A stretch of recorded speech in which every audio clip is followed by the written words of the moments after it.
नमस्कार दोस्तों, अनकही विथ राजेश के शो सफलता के राही में एक बार फिर से आप सभी का स्वागत है। दोस्तों, हमने अपने इस YouTube चैनल पर सफलता के राही नाम से जो श्रृंखला शुरू की है, उसके लिए आप सभी का बहुत प्यार मिल रहा है और मैं तहे दिल से आभारी हूं कि आप हमारे वीडियोस को देखते हैं, चैनल को सब्सक्राइब करते हैं और दूसरों तक पहुंचाते हैं। ये श्रृंखला अनवरत जारी है और आज हम जिस विषय पर चर्चा करने वाले हैं वो बहुत इंपॉर्टेंट है। आज हम चर्चा करने वाले हैं सेल्फ रियलाइजेशन के बारे में और हम सबके साथ चर्चा में शामिल हो रहे हैं सीए उत्कर्ष मेहता सर। आप सभी का परिचय मैं मेहता सर से करवाता हूं। सर, आपका स्वागत है हमारे शो सफलता के राही में। सर, सबसे पहले तो मैं जानना चाहूंगा कि आपको कैसा लग रहा है हमारे शो पर आकर के। फर्स्ट ऑफ ऑल मैं तो आपका धन्यवाद करना चाहूँगा कि आपने मुझे इनवाइट किया यहाँ पे एंड ऐसा टॉपिक सिलेक्ट करने के लिए बोल्ड स्टेप चाहिए वो आपने भी लिया, सो thank you very much for that. और आपके एपिसोड्स में देखता हूँ, बहुत अच्छा लगता है। बहुत सारे यूनिक टॉपिक्स पे आप बात देते हैं, चर्चा करते हैं, तो वो समाज के लिए बहुत अच्छा है। So thank you very much for that as a social person. So आपके शो पे आके हमको बहुत अच्छा लगा सर। Thank you sir. तो सबसे पहले तो मैं वीडियो ये आज की चर्चा चालू करने के पहले मैं जानना चाहूंगा कि सर आपकी जर्नी कैसी रही है, आपके लाइफ में कैसे स्ट्रगल आए हैं, तो जरा उसके बारे में हमारे दर्शकों के साथ दो शब्द कह दीजिएगा। बेसिकली जर्नी ऐसा रहा है कि मिडिल क्लास फैमिली से है। मेरे फादर प्रिंसिपल रह चुके हैं। अच्छा। हाँ, भिवंडी निजामपुर गवर्नमेंट स्कूल में। अच्छा। जेडपी बोलते हैं, जिला परिषद, उसमें।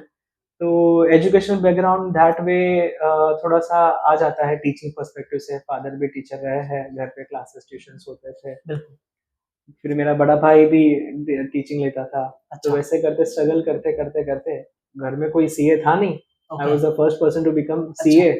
तो वो सीए फील्ड सिलेक्ट करने में ही काफी सारे स्ट्रगल लग जाते हैं। अच्छा। कि करना है कि नहीं, बिकॉज कोई बैकग्राउंड होता नहीं था। आज के जमाने जितना इतना अवेयरनेस भी नहीं था उस टाइम पे। Okay, we are talking about what in the year of 2004 that time. तो इतना था नहीं। तो धीरे धीरे फील्ड सिलेक्ट किया। फील्ड सिलेक्ट करते वक्त घर के सपोर्ट की वजह से, सबका आशीर्वाद की वजह से धीरे धीरे होते गए and finally could clear CA in first attempt. अच्छा। एंड सीए करते करते भी काफी स्ट्रगल था। क्लासेस बीच में बंद होने पड़े थे, सेल्फ स्टडी करना पड़ा था।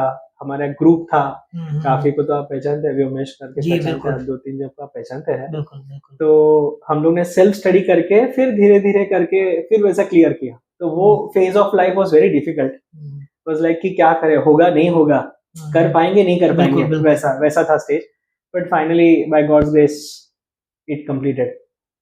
So that was the kind of journey with the CA, and thereafter started with the articleship and the job. I did my articleship in अंधेरी।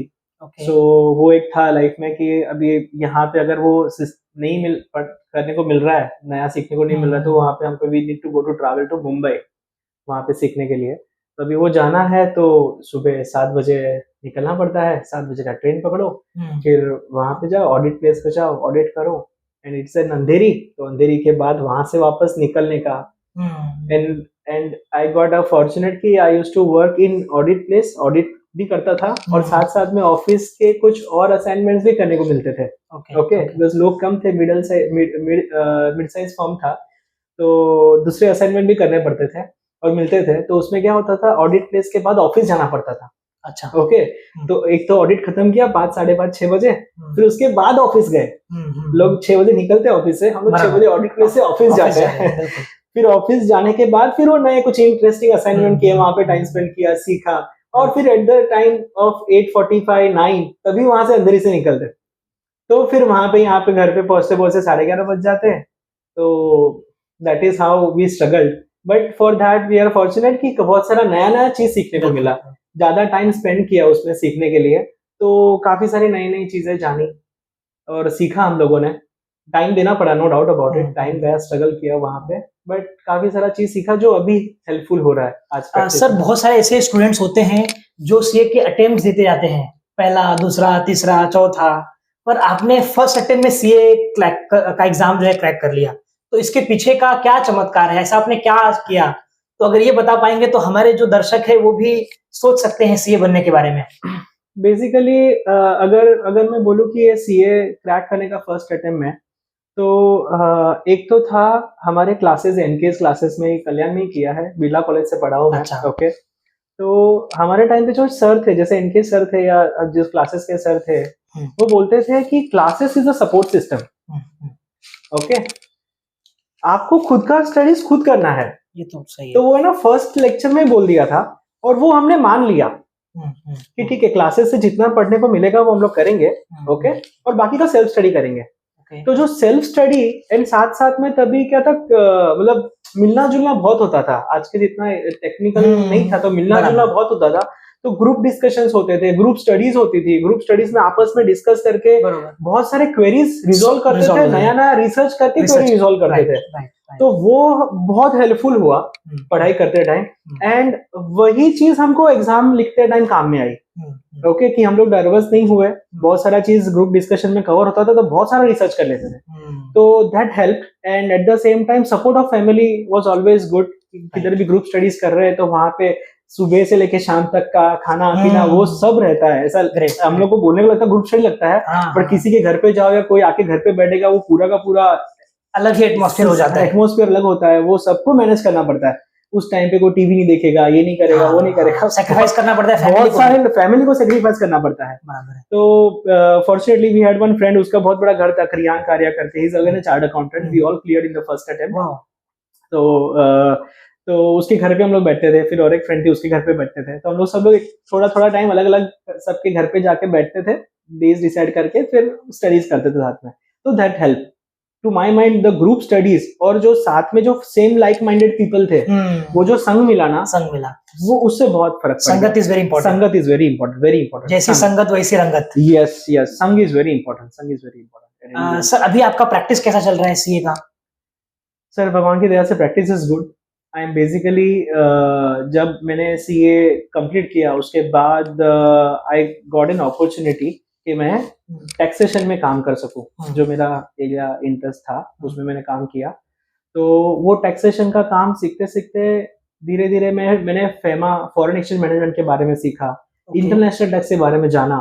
तो वो करते करते मैं उस टाइप के क्लाइंट्स, फॉरेन बेस्ड क्लाइंट्स में काम करना ज्यादा स्टार्ट किया मैंने। यूके बेस्ड कंपनीज है, या सिंगापुर बेस्ड कंपनी है, जापान बेस्ड कंपनीज है, या इटली बेस्ड कंपनीज है।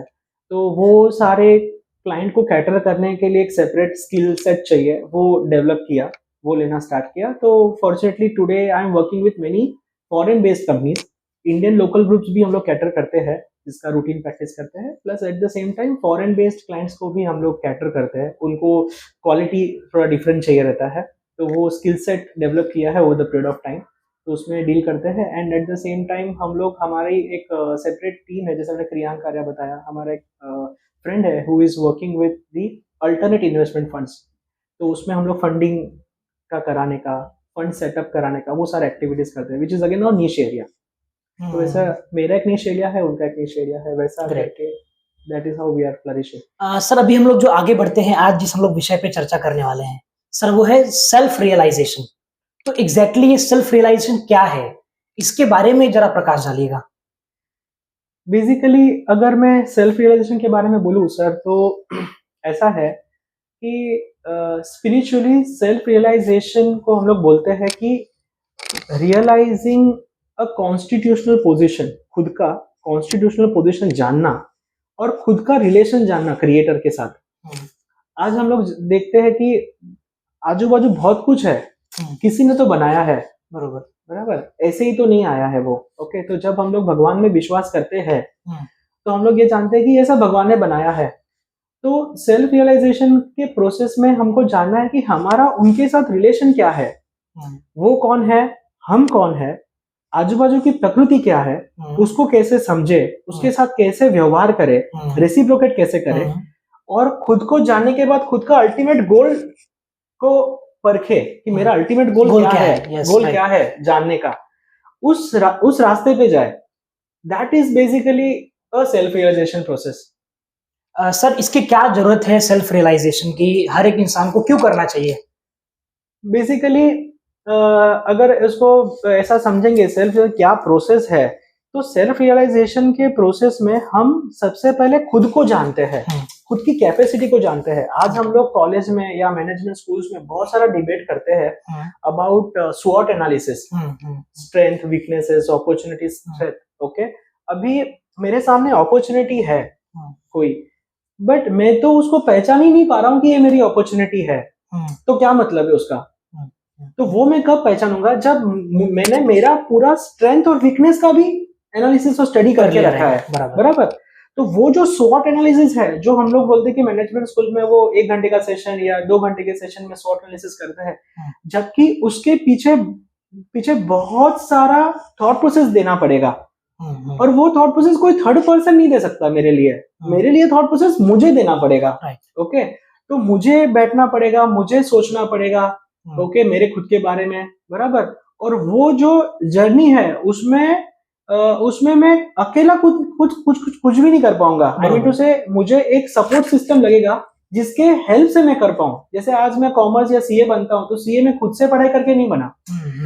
आई हैव टेकन, मैंने मॉड्यूल, मेंटोर चाहिए, मैंने मॉड्यूल पढ़े हैं, इंस्टीट्यूट है, इंस्टीट्यूट के पूरे सिस्टम बनाए हैं, उस सिस्टम से चले हैं, वो सिस्टम को समझ के उसको फॉलो करके ये स्टेज पे आए हैं। सिमिलरली सेल्फ रियलाइजेशन में भी सेम होगा। मुझे खुद के जानने के लिए मुझे कोई पर्टिकुलर सिस्टम फॉलो करना पड़ेगा। वो सिस्टम से गुजर के वो बहुत सारे क्वेश्चंस के आंसर, बहुत सारे कंफ्यूजन सॉल्व करने पड़ेंगे, तब जाके वो उभर के आएगा। अगर जब वो सेल्फ रियलाइजेशन आपके अंदर उभर के आएगा, तो तब मेरा कंप्लीट स्वॉट एनालिसिस हो गया रहेगा। And then I am able to know कि हाँ, मुझे कोई क्वेश्चन पूछेगा क्या आपको ये या सिलेक्ट करना है क्या, तो many students are confused because at this junction of life वो एजुकेशन नहीं मिला है उनको सही तरीके से, तो वो हमेशा कंफ्यूज्ड होते हैं। हमने भी कंफ्यूजन सहा है, बट हम लोगों ने ये समझने के बाद एक चीज रियलाइज हुई है कि अगर शायद इसको पहले कर लेते तो अच्छा हो जाता। Kind of. तो ये हर एक जीवन के हर एक डिसीजन मेकिंग में यूज होगा।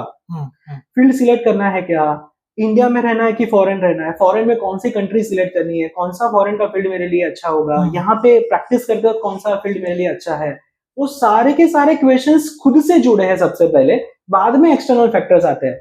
एंड एक्सटर्नल फैक्टर्स में भी एक्सटर्नल फैक्टर्स कैसे बिहेव करते हैं वो उसको बनाने वाले से ज्यादा अच्छा कौन समझाएगा।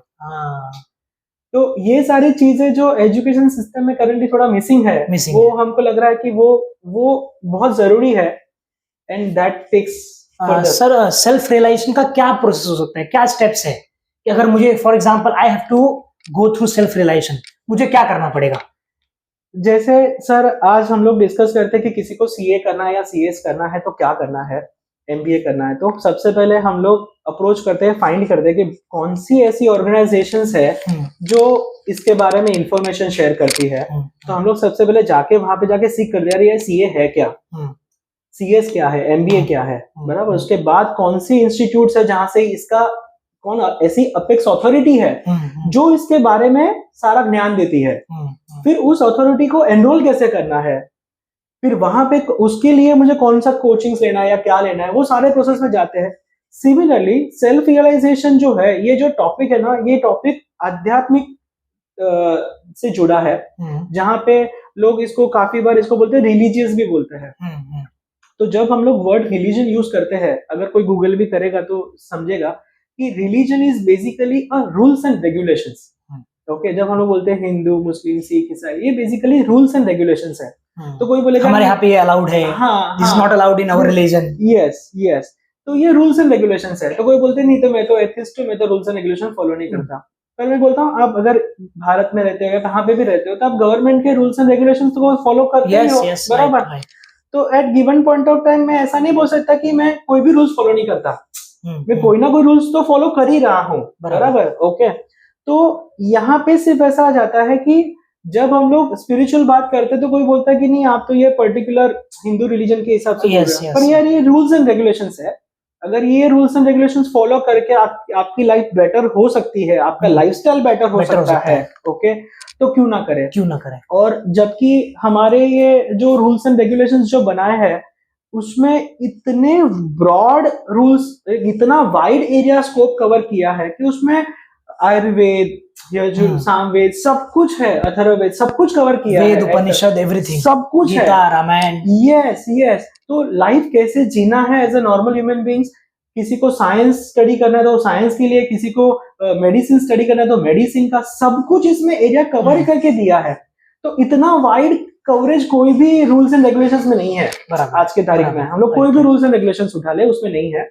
तो जब हम लोग ये स्पिरिचुअल टॉपिक बात करते हैं तो यहाँ पे मैं सोचूंगा कि करंटली जो अपना एजुकेशन सिस्टम है उसमें ये सारी चीजें कंप्लीटली एम्बेडेड नहीं है, बिकॉज काफी सारे प्रॉब्लम्स क्रिएट होते हैं सोसाइटीज में, इम्बैलेंसेस होते हैं। तो may be government thinks that कि ऐसा नहीं होना चाहिए।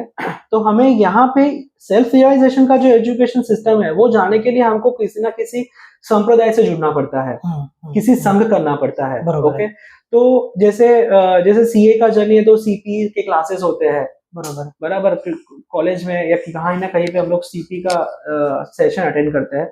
वैसे ही यहाँ पे स्पिरिचुअल के सेल्फ रियलाइजेशन के प्रोसेस में गुरु साधु शास्त्र, अब एक नियम बोलते हैं, रूल्स बोलते हैं, गुरु साधु शास्त्र सेवा संग साधना। अच्छा, हाँ, गुरु साधु शास्त्र सेवा संग साधना। तो गुरु साधु शास्त्र के माध्यम से हमको सीखना है, राइट, ओके, और सेवा संग साधना करके और सीखना है, ओके। तो ये एक विशेष सर्कल है, एक जन दूसरे को सिखाता है, दूसरा पहले को सिखाता है, ऐसा करके विशेष सर्कल से हम लोग सेल्फ रियलाइजेशन के प्रोसेस में कंटिन्यूस आगे बढ़ते जाते हैं। राइट। सर, अगर कोई पर्सन इस सेल्फ रियलाइजेशन के पूरे प्रोसेस से गुजरता है तो उसके अंदर हम लोग क्या ट्रांसफॉर्मेशन देख सकते हैं, क्या चेंजेस देख सकते हैं? तो बेसिकली ऐसा होता है कि सेल्फ रियलाइजेशन में खुद की कॉन्स्टिट्यूशनल पोजीशन को जानते हैं। तो ऐसा है कि आज जो खुद का जो पोजीशन है वो उभर के आ रहा है। अभी तक उसके ऊपर बहुत सारे लेयर्स चढ़े हुए हैं। जैसे आप कोई लाइट देख लो, लाइट के ऊपर बहुत सारी धूल चढ़ी है, ओके। तो सेल्फ रियलाइजेशन में होता क्या है, वो धूल निकल जाती है और लाइट दिखती है, बराबर। तो वो उभर के आएगा। मतलब ट्रांसफॉर्मेशन मतलब क्या, मैं खुद को ही निखार के बाहर लेके आ रहा हूँ। मेरे सारे स्ट्रेंथ, मेरी सारी वीकनेस को ओवरकम करने का तरीका, सारे अपॉर्चुनिटीज को पहचानने का तरीका, थ्रेट्स को पहचान के उसको मिटिगेट करने का तरीका, वो सब कुछ उभर के आएगा खुद के माइंड में। यू विल बी बेसिकली मतलब more intelligent to understand the life and to understand your relation with God. Sir, ऐसे पर्सन्स का सोसाइटी में बिहेवियर कैसा रहेगा? Because what we can see कि there are so much of crimes. हम लोग देख रहे हैं, चोरी है, लेडीज के साथ रेप्स हो रहे हैं, ऐसी बहुत सारी घटनाएं हो रही हैं। तो how self realization can help to reduce the crime and negative things in the society? तो सर, आप basically government, administrators, police department, सबकी बेसिक इच्छा ये होती है कि हमको सिविलाइज्ड सोसाइटी मिले। यस, परफेक्ट, सिविलाइज्ड सोसाइटी मिले। यस। और ये जो सेल्फ रियलाइजेशन का प्रोसेस है उसमें जो स्टेप्स है, स्पिरिचुअल स्टेप्स है, उसमें काफी टाइम हम लोग स्पिरिचुअल स्टेप्स हम लोग फॉलो करते हैं कि इंटॉक्सिकेशन नहीं करना है। छोटा से छोटा intoxication like T, coffee, chocolates, okay, वो भी नहीं लेना है। आप लिकर के बारे में तो दूर की बात है। तो इंटॉक्सिकेशन नहीं करना है। फिर इलिसिट रिलेशनशिप नहीं रखने हैं, ओके। फिर आपको किलिंग्स नहीं करना है, ओके, ठीक है, किलिंग्स नहीं करना है। तो ये सारे रेगुलेटरी प्रिंसिपल्स आते हैं लाइफ में। Because realization of self is not possible unless and until we follow certain basic regulatory principles. तो वो regulatory principles follow करेंगे, और अगर सब लोग धीरे धीरे संघ में वो फॉलो करना स्टार्ट करते हैं तो एक हम्बलनेस आता है ह्यूमन में, ओके। वो दूसरों के प्रति ग्रेटिट्यूड रखता है, रिस्पेक्ट रखता है, रिस्पेक्टफुली बात करता है एक दूसरे के साथ। एंड बिकॉज वो ये सारी चीजों से दूर रहता है, ऑटोमेटिक जो एक सिविलाइज्ड सोसाइटी है वो क्रिएट होना स्टार्ट करती है। तो अगर जब ये सिविलाइज्ड सोसाइटी क्रिएट होगी तो सबको ही अच्छा रहेगा, बराबर, डिपार्टमेंट को भी अच्छा रहेगा, एडमिनिस्ट्रेटर को भी। जैसे आईएएस ऑफिसर्स है, वो एडमिनिस्ट्रेशन रखते हैं, उनको कितनी तकलीफ होती है, हम लोग सोच नहीं सकते उनको कितना तकलीफ होता है। आज ही हमने देखा कि कल का जो हॉलीडे है, ईद मिलाद का हॉलीडे, परसों पे शिफ्ट किया है। Now so much of thought have gone behind this decision कि हमको कुछ भी न्यूसेंस नहीं चाहिए सोसाइटी में, सबको पीसफुली रह के होना चाहिए सोसाइटी में। तो वो सारे इश्यूज जो है, अगर सारे लोग ऑटोमेटिक सेल्फ रियलाइजेशन के प्रोसेस पे आ रहे हैं, खुद का रिलेशनशिप समझ रहे हैं भगवान के साथ, खुद के कर्म समझ रहे हैं, रिस्पेक्ट ड्यूटी समझ रहे हैं, तो वो धीरे धीरे ये रेगुलेटरी प्रिंसिपल्स को फॉलो कर रहे हैं, तो समाज तो अच्छी तरीके से ही बिहेव करेगा। तो समाज में ये सारे के सारे जो केसेस है, वो सारे के सारे केसेस धीरे धीरे ऑटोमेटिकली कम होना स्टार्ट करेंगे। बिकॉज अगर मैं किसी को जैसे हम लोग इस्कॉन को रेफर करता हूँ, currently I am associated with ISKCON, तो इस्कॉन में एक रूल है, हम लोग फीमेल्स को माताजी करके बुलाते हैं। अच्छा, ओके, और मेल्स को प्रभु जी करके एड्रेस करते हैं। ओके, तो जब हम लोग फीमेल्स को माताजी करके एड्रेस करते हैं, तो काफी बार अगर वो संघ में आप बहुत टाइम रहे ना, तो जनरली आप इन रूटीन लाइफ भी शायद कभी आपके मुंह से माताजी निकल जाएगा। ओके, आप किसी दुकान पे खड़े हो, आप कहीं मॉल में गए हो शॉपिंग, माताजी ये देना, अगर आपको एक्सक्यूज मी, माताजी जरा साइड, माताजी एक्सक्यूज मी, तो वैसे वर्ड्स आ जाते हैं मुंह पे। ओके, तो मतलब सिविलाइज सोसाइटी है। ओके, सामने वाले पर्सन को रिस्पेक्ट देना, उसे रिस्पेक्ट एक्सपेक्ट करना, तो क्या ही बुरा है। राइट। तो ये पूरा प्रोसेस यहाँ पे अचीव कर सकता है, अगर सोसाइटी को भी ये हेल्प हो सकता है। सर, सेल्फ रियलाइजेशन में अगर कोई विश्वास रखता है तो उसकी जर्नी कैसी रहेगी? उनको कौन कौन से स्टेप से होके गुजरना पड़ता है एग्जैक्टली?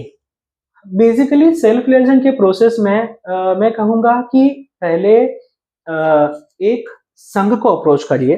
ओके, एक संघ को डिसाइड करिए कि आपको कौन से संघ में रहना है। जैसे काफी सारे संप्रदाय है, आप कोई ना आपको आपके नियर बाय जो लोकेलिटीज में अवेलेबल है, जो आप अप्रोचेबल हो, उसको अप्रोच करके उसको कनेक्ट करिए।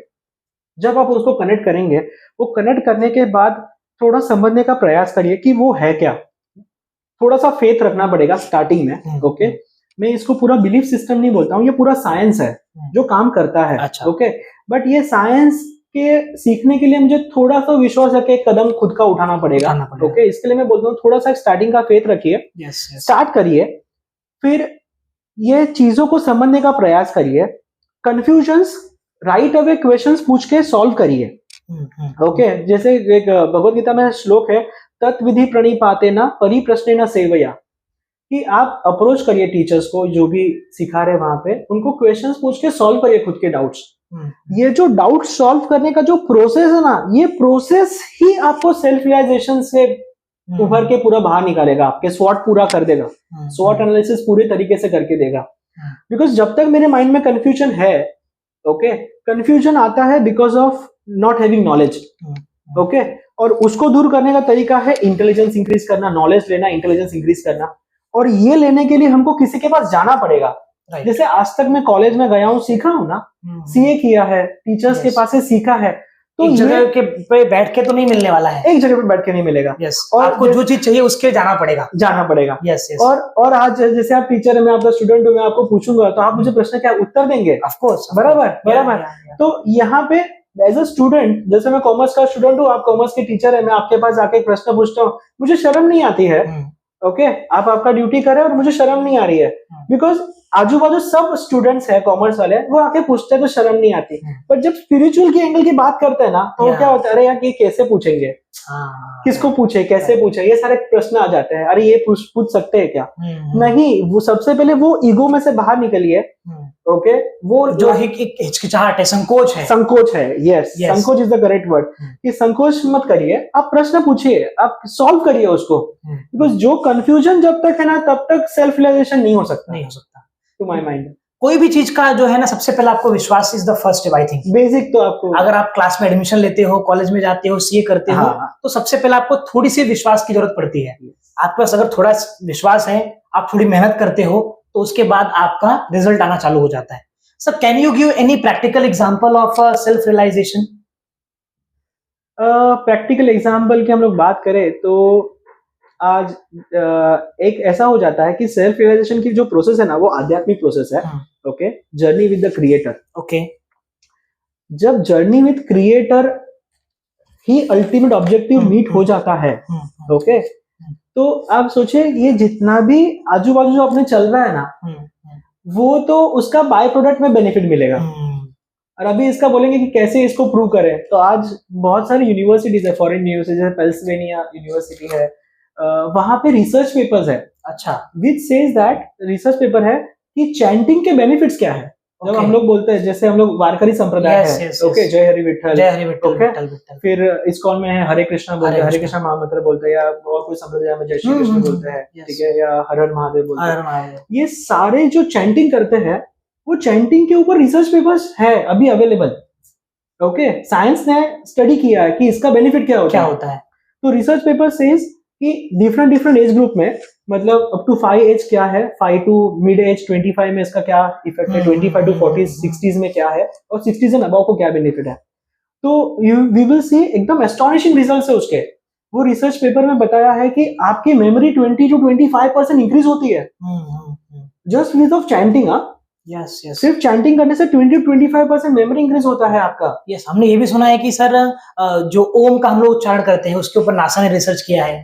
तिलक लगाने का जो बेनिफिट है वो भी साइंस ने उसको माना है। Yes yes. तो अगर ऐसे सारे रिसर्च पेपर्स को अगर थोड़ा सा देखेंगे तो हमें वो जो बेसिक फेथ है ना, वो ऑटोमेटिक डेवलप हो जाएगा। ओके, और वो यही तो बेनिफिट है। अगर कोई मटेरियल बेनिफिट सोचेगा, आध्यात्मिक बेनिफिट तो इसके बहुत बहुत बियॉन्ड है। मेन तो आइडिया है कि आध्यात्मिक बेनिफिट के पास जाए। ये सारे बेनिफिट्स बाय प्रोडक्ट है, मैं तो बोलूंगा वो कवर हो ही जाएंगे इसके अंदर। तो वो आध्यात्मिक बेनिफिट के हिसाब से परस्यू करना चाहिए, मुझे ऐसा लग रहा है। सर, अभी आप करंटली ऐसा कोई रास्ते पे ऐसे कोई पाथ को फॉलो कर रहे हैं क्या? हाँ, करंटली मैं इस्कॉन से जुड़ा हूँ। ओके, मुझे उसका इंस्टीट्यूशनल अप्रोच बहुत अच्छा लगा। अच्छा, कि ये सारी चीजें बहुत अच्छी तरीके से सिखा रहे हैं वो। एंड जो उनके फाउंडर आचार्य है Srila Prabhupada, I thank to him. उसने इतने ट्रांसेंडेंटल एफर्ट्स लिए हैं पूरे ये आध्यात्मिकता को इंस्टीट्यूशनलाइज करने के लिए, और जिस हिसाब से वहां पे लोग फ्री ऑफ कॉस्ट सिखाते हैं सारी चीजें, तो ये सारी चीजें मैं वहां पे अप्रोच करता हूँ। यहाँ पे कल्याण में तो अमृत पार्क में फर्स्ट फ्लोर पे छोटा सा डिवोटीज का ग्रुप है। अच्छा, वहां पे वो सारी चीजें सिखाते हैं, गुरु साधु शास्त्र, सेवा संग साधना, उसको अच्छी तरीके से लाइफ में इम्प्लीमेंट भी कैसे कर सकते हैं, वो सारी चीजें जानने मिलती है। ओके, ये अल्टीमेट नॉलेज है। वो नॉलेज से मेरा अगर इंटेलिजेंस इंक्रीज हो गया, फिर उस इंटेलिजेंस से मैं बहुत सारी चीजों को अप्लाई कर सकता हूँ। वो इंटेलिजेंस लेवल पे मैं पढ़ाई में भी यूज कर सकता हूँ, प्रोफेशन में भी यूज कर सकता हूँ, और एट द सेम टाइम जो उसका मेन पर्पज है to know the relationship with God, उसमें मेरा सबसे पहले इंटरेस्ट जागृत होएगा कि वो क्या है और वहां पे मैं कैसे पहुंच सकता हूँ। सर, आपका एक तरफ सीए का प्रैक्टिस, आप चार्टर्ड अकाउंटेंट हैं, फिर आपका जो रुझान है वो इन सब चीजों में कैसे आप बैलेंस करते हैं? मतलब यूजुअली व्हाट वी सी कि अगर ऐसा कोई पर्सन होता है तो इन सब चीजों बिलीव नहीं करता है वो कि गॉड, बाद में वो किसी स्कॉन के टेम्पल में जाएगा, वो तिलक लगाएगा। तो इसके पीछे का क्या राज है और आप इसके बारे में क्या मैसेज देना चाहेंगे टू अवर यूथ? मैं यही मैसेज देना चाहूंगा कि देखिए,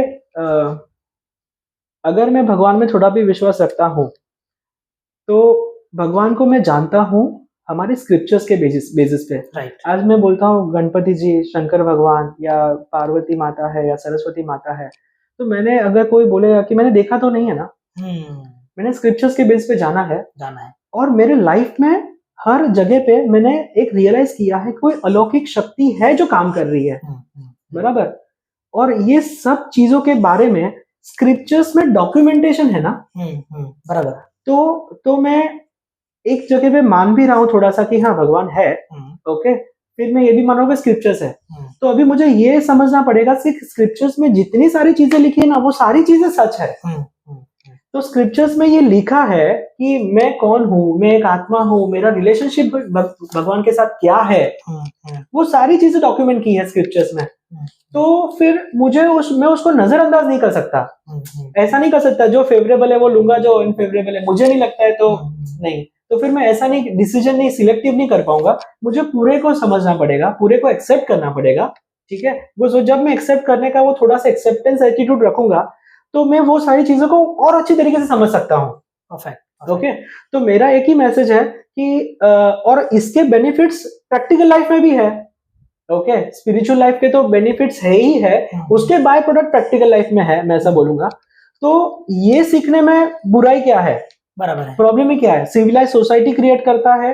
ओके, पूरा इकोसिस्टम समझा देता है हमको कि कैसे रहना है, कैसे जीना है। ओके, लाइफस्टाइल बेटर कर सकता है, बराबर, ये सारे के सारे बाय प्रोडक्ट्स अगर वो दे रहा है तो फिर इसको एक बार, मतलब इंटेलिजेंट पर्सन क्या बोलेंगे कि ना करके कोई बोलेगा नहीं नहीं मेरे को करना ही नहीं है, बरोबर। उससे अच्छा एक ट्राई करके देखो, फिर अगर लगा कि नहीं अच्छा है फिर मत करना, पर बिना ट्राई करे कोई बोलेगा कि नहीं अच्छा नहीं है तो दैट डजंट मेक सेंस, वो इंटेलिजेंट थॉट प्रोसेस नहीं है। तो मैं बोलूंगा ये सारी चीजों को एक बार अटेम्प्ट करना चाहिए, बिकॉज करंटली अपने एजुकेशन सिस्टम में ये मिसिंग है, डाइल्यूट हो चुकी है सारी चीजें।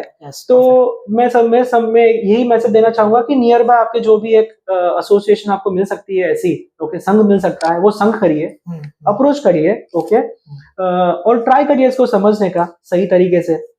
सर हम लोग एक ये भी चीज देख रहे हैं कि आज के हमारे समाज में जो धार्मिक कट्टरता है वो थोड़ी ज्यादा हो गई है, लोगों के पास नॉलेज कम है और वो उनके अंदर कट्टरता ज्यादा हो गई है। तो आपका क्या, इसके लिए आपका क्या ये ओपिनियन रहेगा? तो मैं ये बात करूंगा कि इसमें जो कट्टरता शब्द है, एक्चुअली ये जब पाथ पे कोई जब आता है ना तो वो बहुत हम्बल हो जाता है, ओके, जो रियल सेंस में रहेंगे। आप कोई भी संप्रदाय के कोई भी अच्छे गुरु उठा लीजिए, ओके, उनके बारे में चर्चा करिए, डिस्कस करिए, उनका ओपिनियन अलग अलग समझ लीजिए, तो आप हमको ये जानने को मिलेगा they are very humble and they are very very very broad minded, okay okay, but at the same time वो जो रूल्स रेगुलेशंस है उसके लिए फॉलो करने के लिए थोड़े से स्ट्रिक्ट रहेंगे, बिकॉज कई बार वो कठोर शब्दों का भी इस्तेमाल कर देते हैं। एटलीस्ट गुरु उनका काम ही है, बिकॉज उन्होंने जाना है वो तत्व दर्शन किया है उसमें, उसके बाद वो सिखाते हैं। जैसे हम लोग आज बोलते हैं कि कॉमर्स सिखाते हैं तो debit word comes in, credit word goes out. अभी कोई स्टूडेंट को उसको उल्टा बोलेगा तो हम लोग बोलेंगे नहीं, ऐसे नहीं बोलना है, ऐसे करना है, इसको डेबिट को यही साइड पे लिखना है, क्रेडिट को यही साइड पे लिखना है। तो वैसे जो रूल्स रेगुलेशंस है वो हर एक खुद के संप्रदाय ने प्रॉपर बना के रखे हैं, वो फॉलो कराते हैं। तो वो बोलते हैं कि नहीं, हम इसको इतना बेसिक तो मानना ही पड़ेगा ना, अगर अच्छी लाइफस्टाइल चाहिए, अच्छी तरीके से जीना है, और जैसे जीना भगवान ने बनाया है, ये जीवन बनाया है, उसको सही तरीके से जीने के लिए उन्होंने पूरा स्टडी किया है, तो वो सिखा रहे, तो वो तो उन्होंने उसको अपने लाइफ में इम्प्लीमेंट भी किया है। यस, उसके बाद में अब वो लोगों को उपदेश दे रहे हैं, उसके बाद लोगों को। बिल्कुल सर, बहुत अच्छी चर्चा चल रही है आपके साथ सर। अभी हम लोग अपने इस अंतिम चरण में हैं, तो मेरा एक रिक्वेस्ट रहेगा कि आप हमारे सभी दर्शकों से ये निवेदन कर दीजिए कि वो सभी लोग अनकही विद राजेश को सब्सक्राइब करें। मेरा आप सबसे निवेदन है कि आप अनकही विद राजेश, उनके सर का चैनल सब्सक्राइब करिए, और उसमें बहुत सारे नए नए टॉपिक्स पे चर्चा होती है, तो सब्सक्राइब करने के बाद सुनिए उसको, चर्चा को। लास्ट अभी जो 8 सेशंस हुए हैं उसमें से 3 से 4 सेशंस तो मैंने खुद ने भी देखे, वो सुने मैंने, तो लोग जो पर्सपेक्टिव दे रहे थे उससे अगर सुन के ही कितना इंटेलिजेंस बढ़ेगा सामने वाले का। वो सामने वाला पर्सन बहुत सोशल एक्टिविटीज में भी इन्वॉल्व होगा, ओके, काफी रोटेरियंस के भी हुए हैं sessions, okay. So I will suggest to please subscribe and do listen and do watch to the channel. धन्यवाद। उम्मीद करता हूं कि आपको ये वीडियो पसंद आया होगा। आज हम अपनी चर्चा को यहाँ पे विराम देते हैं। अगले किसी नए एपिसोड में फिर मुलाकात होगी किसी नए शख्सियत के साथ। तब तक के लिए नमस्कार, जय Hind. Thank you very much. जय हिंद।